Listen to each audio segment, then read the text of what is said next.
Today on Cinema and Cocktails, how do you hit the reset button on a relationship that has gotten stale?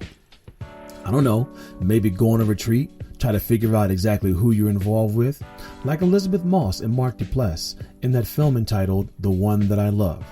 And when it comes to dinner parties, make sure you check the reason behind your attendance, or you could find yourself in a heck of a situation like Logan Green and Emmayatzi Corineldi both did in the film entitled The Invitation. Both can be found on Netflix, and both movies will require some good, strong drinks. So let's mix them, watch them, and drink them.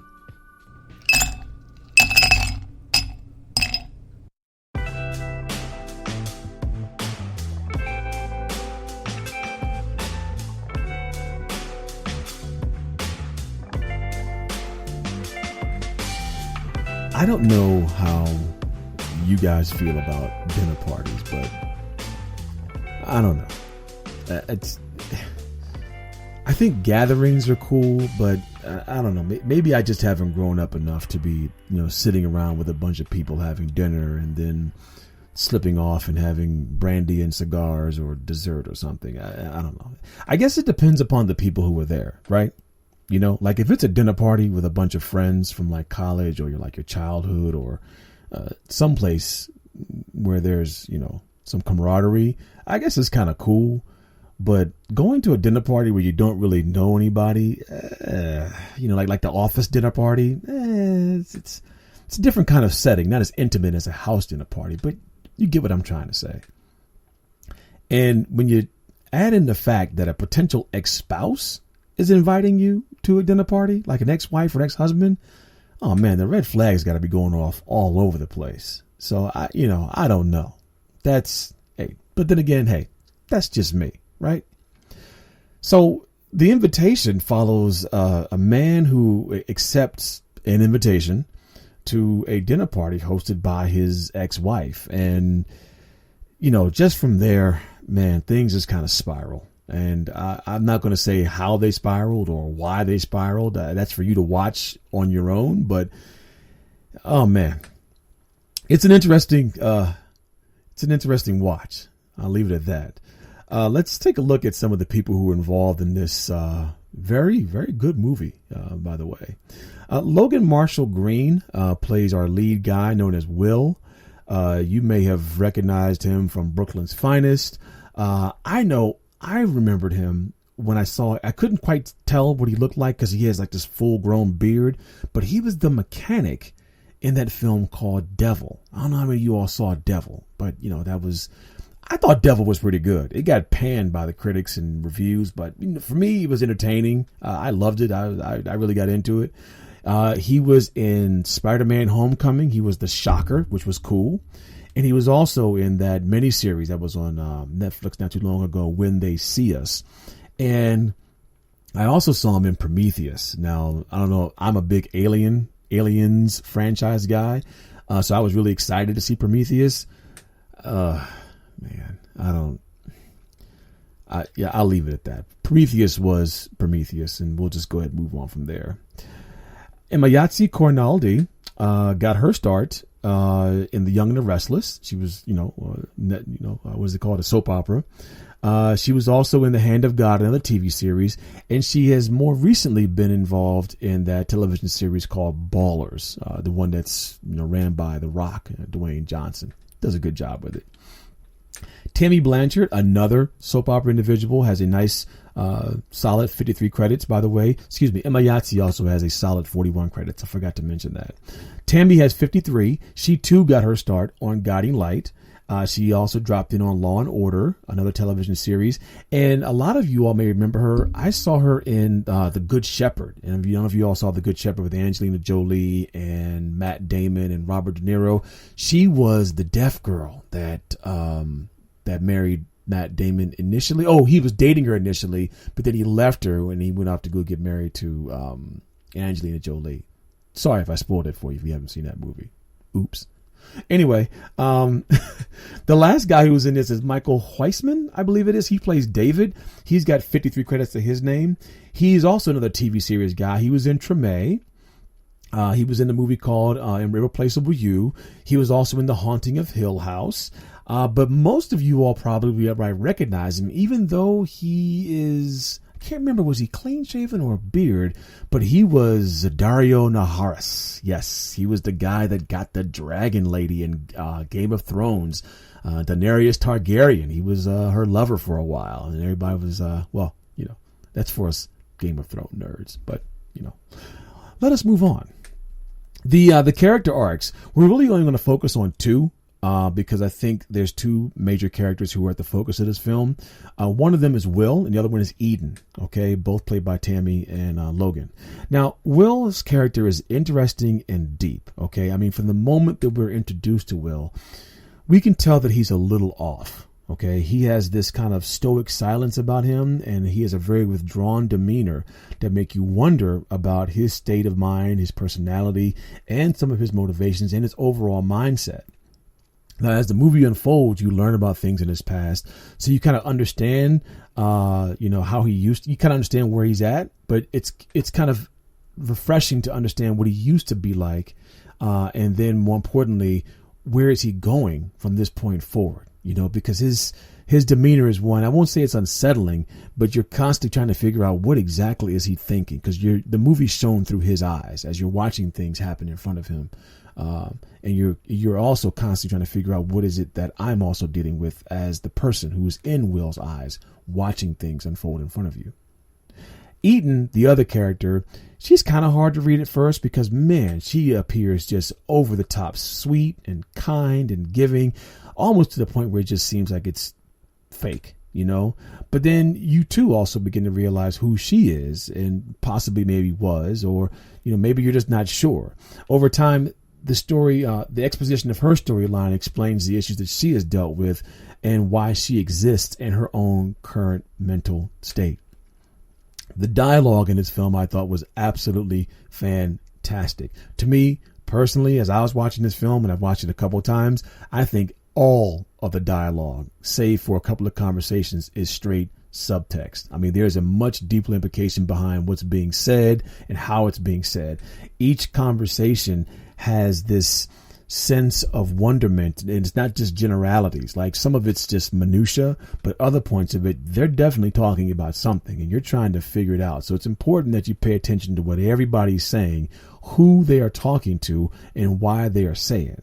Now, I can't say that sometimes the word seems forced, but if they do, they're constructed as plot devices. And, they kind of give the story an ebb and a flow by sometimes creating tension, and at certain moments, definitely providing moments of calm as well. Now, the story itself, the conflicts that are inside this movie, I'm going to kind of really focus them on Will and Tammy. I think that the initial conflict is with Will and himself, and Tammy and herself. Both of these characters have endured some extremely tough times, and the flashbacks and conversations with some of the party guests also give exposition to the trauma that they're both dealing with. Now, the main problem is that neither one of them really seems to have allowed themselves an opportunity to heal or get over the past events. I mean, they've tried, but unfortunately, they just can't seem to move forward. And now this dinner party is what's ultimately pulling them together to kind of, I guess, revisit the circumstances that has hurt them in the past, unfortunately. The plot type, I thought, was one from an institutionalized standpoint, because when you're watching it, you're looking at through the point of view of Will, who visits these old friends. But these friends have gathered for a reason, and he's quite not sure what it is, and he's trying to figure out or understand why is he there. You could argue that this is kind of like a why done it, like why did this happen? But that also actually becomes revealed in times. And as far as themes go, oh man, this thing is a redemption theme all the way. The majority of the characters in this film are all holding on to something that their past, that happened to them in their past, and they're all seeking some type of psychological or emotional freedom from it as they, enjoy this dinner party. Now, the structure, I didn't think it was as balanced as I'd hoped it would be, because it's a slow burn. I mean, you're going to watch that first act takes a long time to get into before you jump into the second act, because that first act is just kind of the setting of it. And if if you're not vested in it, it's going to seem, like a really boring movie. Okay. But in that second act, the hook is when you come to find out why they're actually having the dinner party. Okay. And then at the midpoint is where some of the confrontation begins to occur over the purpose of the dinner. And then, of course, in the third act, the final meaning behind the invitation is completely revealed. And then that's when, you really find out, okay, that's what this was all about. Now, the director, Karen Kusama, man, she's more noted for Girl Fight. She was also responsible for being behind the direction of Aeon Flux. She's got credits with the L Word, and she was also involved in Jennifer's Body and another person involved with Masters of Sex. Oh, my goodness. Be that as it may, I thought Kusama did a fantastic job of setting the mood with some of the deep, rich color tones that are set inside the house. Since most of the film is shot from Will's viewpoint, the perspectives have you constantly guessing, trying to read the room through close-ups, facial expressions, and watching people's movements that you have to constantly... watching everything, not only do you begin to question everybody that's there, but you also begin to question your own sanity as well as Will's. I thought Tammy's performance as Eden was just a little bit over the top initially, but it's kind of like that for a reason. John Carroll Lynch, who plays Pruitt, I thought he stole the show. Okay, he was kind of like the cherry on top of the cake, when it comes to characters when it comes to dealing with some of the characters who were in this movie.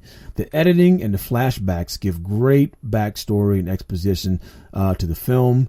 The memories appear vivid and very clear, giving you this window into the mindset of Eden and Will. And I thought, as the film went on, you really kind of got an understanding of what things used to be like for the two of them. Kasuma kept the set low lit, giving the film this kind of like unsettling undertone. And it was almost like I'm watching it, and you know how you watch a movie and someone walks in, turns the light on? It's like you kept wanting somebody to turn the light on because you couldn't quite get a feeling of like clarity. But I think it was done for a reason like that. The cinematography and the uses of slow motion in this movie also impacted certain scenes, and some of the quick shots of certain characters and their movements really keep you on the edge of your seat, wondering just exactly what is going on at this dinner party. Now, what worked, I thought the tension from the beginning of the film, and it's carried on all throughout. All right. You're constantly feeling uneasy from the beginning all the way through to the end of the movie. What didn't work was, for me, and this goes into my little Aristotle index, the possibility of an easy exit. I mean, if you're at a dinner party and you don't like it, you just what? You just leave. So I thought that option as a possibility for the story kind of, I don't know. It left something, to me, it seemed like an easy exit, even though I know it wasn't taken for the purpose of the movie, but it kind of left me, wondering, why didn't somebody just, roll out? I don't know. Overall, it's rated R because there are some images of death. There is an on-screen death, and there is, a little bit of flashback of nudity. And as far as, like I said, the Aristotle Index, there was just a few things that I may have already mentioned. And like I said before, if you don't feel good about a party, you just leave. But that didn't occur. IMDb gave it a very solid 6.6 rating. Rotten Tomatoes gave it an extremely high 89%, and the audience score was roughly around 69%. Me, myself, personally, I gave it a very, very strong 4. I wanted to give it 4.5, but that's getting close to perfection. But I gave it a good, strong 4 out of 5 remotes. To me, The Invitation is a slow building, tension creating suspense that kind of eases you into the characters until your guard drops just long enough for them to punch you square in the face with a very climactic ending that will leave you staggering and wondering, what in the world did I just watch? So when I think of dinner parties, I think of drinks that, everybody can enjoy, that, universally taste good.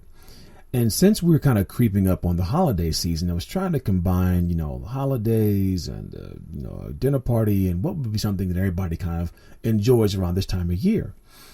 And what came to mind was the apple cider margarita. Like, seriously, the apple cider margarita. I mean, it just, whenever you say it, you're like, apple cider margarita. Are you kidding me? Yes, apple cider margarita. So how do you do this? All right.